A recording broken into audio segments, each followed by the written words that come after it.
Clip number 371 انشاءاللہ عز و جل اس کلپ میں سورہ اعراف کی آیت نمبر 134 سے 137 تک کی تلاوت، ترجمہ اور تفسیر قرآن صراط الجنان سنیں گے۔ بسم اللہ الرحمن الرحیم، اللہ کے نام سے شروع جو نہایت مہربان رحمت والا ہے۔ وَلَمَّا وَقَعَ عَلَيْهِمُ الرِّجْزُ قَالُوا يَا مُوسَى ادْعُ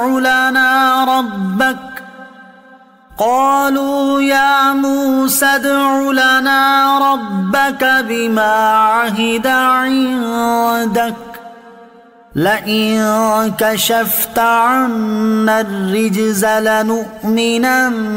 لَكَ وَلَنُرْسِلَنَّ مَعَكَ بَنِي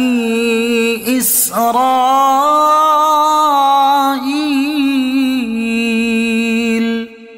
ترجمہ، اور جب ان پر عذاب واقع ہوتا تو کہتے اے موسیٰ ہمارے لیے اپنے رب سے دعا کرو اس عہد کے سبب جو اس کا تمہارے پاس ہے، بے شک اگر آپ ہم سے عذاب اٹھا دو گے تو ہم ضرور آپ پر ایمان لائیں گے اور ضرور ہم بنی اسرائیل کو تمہارے ساتھ کر دیں گے۔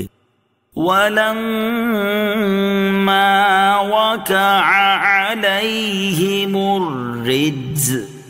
اور جب ان پر عذاب واقع ہوتا، اس آیت میں مذکور لفظ رجز کا معنی عذاب ہے۔ اس کی تفسیر میں ایک قول یہ ہے کہ اس سے مراد وہی 5 قسموں کا عذاب ہے جو طوفان، ٹڈیوں، کمل، مینڈک اور خون کی صورت میں ان پر مسلط کیا گیا، اور دوسرا قول یہ ہے کہ اس سے مراد طاعون ہے اور یہ پہلے 5 عذابوں کے بعد چھٹا عذاب ہے۔ اس آیت کا خلاصہ یہ ہے کہ فرعون اور اس کی قوم پر جب طوفان، ٹڈیوں، کمل، مینڈک اور خون یا طاعون کی صورت میں عذاب نازل ہوتا تو اس وقت حضرت موسیٰ علیہ السلام کی بارگاہ میں حاضر ہو کر کہتے اے موسیٰ ہمارے لیے اپنے رب عز و جل سے اس عہد کے سبب دعا کرو جو اس کا تمہارے پاس ہے کہ ہمارے ایمان لانے کی صورت میں وہ ہمیں عذاب نہ دے گا۔ اگر آپ علیہ السلام نے ہم سے یہ عذاب دور کر دیا تو ہم وعدہ کرتے ہیں کہ ضرور آپ پر ایمان لائیں گے اور آپ کے مطالبے کو پورا کرتے ہوئے ہم ضرور بنی اسرائیل کو آپ کے ساتھ روانہ کر دیں گے۔ فَلَمَّا كَشَفْنَا عَنْهُمُ الرِّجْزَ إِلَىٰ أَجَلٍ هُمْ بَالِغُوهُ إِذَا هُمْ يَنكُثُونَ فَانْتَقَمْنَا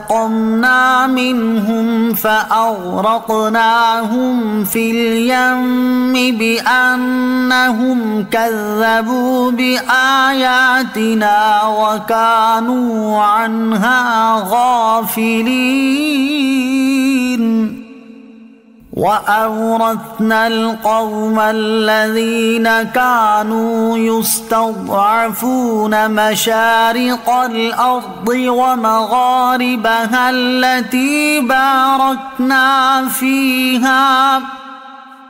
وَتَمَّتْ كَلِمَةُ رَبِّكَ الْحُسْنَى عَلَى بَنِي إِسْرَائِيلَ بِمَا صَبَرُوا وَدَمَّرْنَا مَا كَانَ يَصْنَعُ فِرْعَوْنُ وَقَوْمُهُ وَمَا كَانُوا يَعْرِشُونَ۔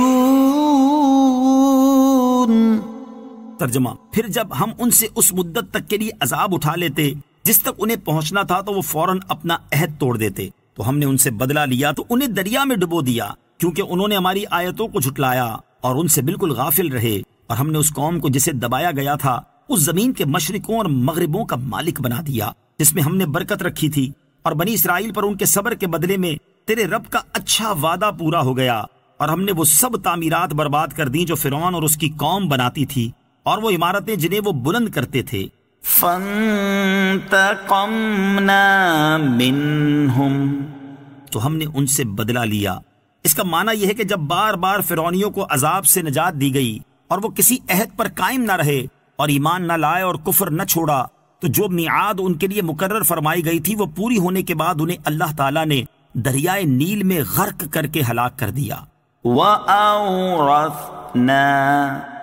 اور ہم نے مالک بنا دیا۔ حضرت موسیٰ علیہ السلام نے بنی اسرائیل کو غیبی خبر دی تھی کہ ان قریب تمہارا رب تمہارے دشمنوں کو ہلاک کر دے گا اور تمہیں زمین میں جانشین بنا دے گا۔ جیسا آپ نے فرمایا تھا ویسا ہی ہوا، چنانچہ اللہ تعالیٰ نے فرعون کو غرق کر کے ہلاک کر دیا۔ اس کا ذکر اوپر والی آیت میں ہے اور اللہ تعالیٰ نے بنی اسرائیل کو پورے مصر و شام کا مالک بنا دیا، اس کا ذکر اس آیت میں ہے۔ اس آیت کا خلاصہ یہ ہے کہ فرعون کے غرق ہو جانے کے بعد اللہ تعالیٰ نے فرعون کے مظالم کا شکار بنی اسرائیل کو سرزمین کے مشرق و مغرب یعنی مصر و شام کا مالک بنا دیا۔ اس سرزمین میں اللہ تعالیٰ نے نہروں، درختوں، پھلوں، کھیتیوں اور پیداوار کی کثرت سے برکت رکھی تھی۔ اس طرح بنی اسرائیل پر ان کے صبر کی وجہ سے اللہ تعالیٰ کا اچھا وعدہ پورا ہو گیا، اور اللہ تعالیٰ نے ان تمام عمارتوں، ایوانوں اور باغوں کو برباد کر دیا جو فرعون اور اس کی قوم نے بنائے تھے۔ اس آیت میں صبر کی فضیلت بھی بیان کی گئی ہے کہ بنی اسرائیل کو ان کے صبر کی وجہ سے عزت، غلبہ، خوشحالی اور حکمرانی نصیب ہوئی۔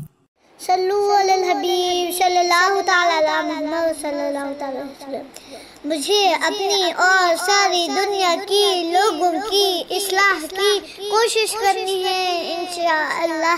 عز و جل۔